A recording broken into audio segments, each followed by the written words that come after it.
In this short video, we're going to cover the Notes on the Clock database. Now, when you log in as a member, your menu will change and you'll get the database and the members posts.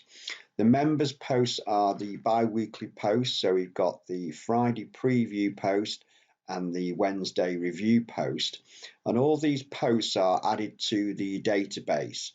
Now, what this means is you end up with a comprehensive searchable database over the entire National Hunt season that will take us all the way through to Cheltenham and Aintree and the other big races. Now, the way you can search on this database is you can search by horse and you can select multiple horses. So say you've got these horses in your tracker and some of them are running at the weekend, you can select the particular horses that you want to look at and it will populate the database with those particular horses.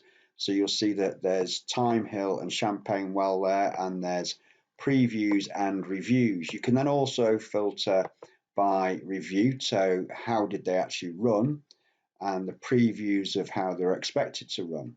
You can also search by dates, so any dates that the entries were made in the database.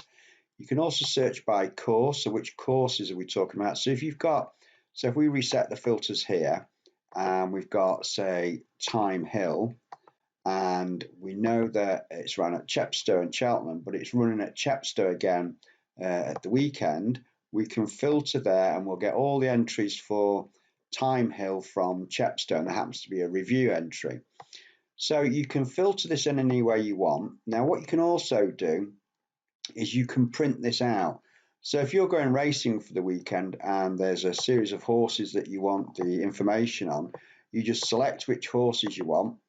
It will populate the database. So you'll see that all those horses are selected. In fact, let's reset that with ones that have got entries in them. So we know that Thyme Hill and Champagne Well are going to be running this weekend, and you want to read all about them. So they're there. So what we can do is we can print these. So you can print them and it will print them as a PDF. So you can save and print that PDF out, and then you can take that racing with you. So you've got that in your back pocket. You don't have to worry about logging in. You don't have to worry about trying to read it on your phone, etc. You can read it on your phone, but obviously you can print it out and you can have that inside your racing post while you're at the races. You can also create a CSV file, so you can download it to a spreadsheet and you can start analysing through things through a spreadsheet. So that's just a very quick overview of how the database works and how it's built up. And this will end up as a very comprehensive background database, which obviously with National Hunt horses, it'll go on for a few seasons. It's not just this one season. And over the next few years, this will build up into quite a comprehensive database.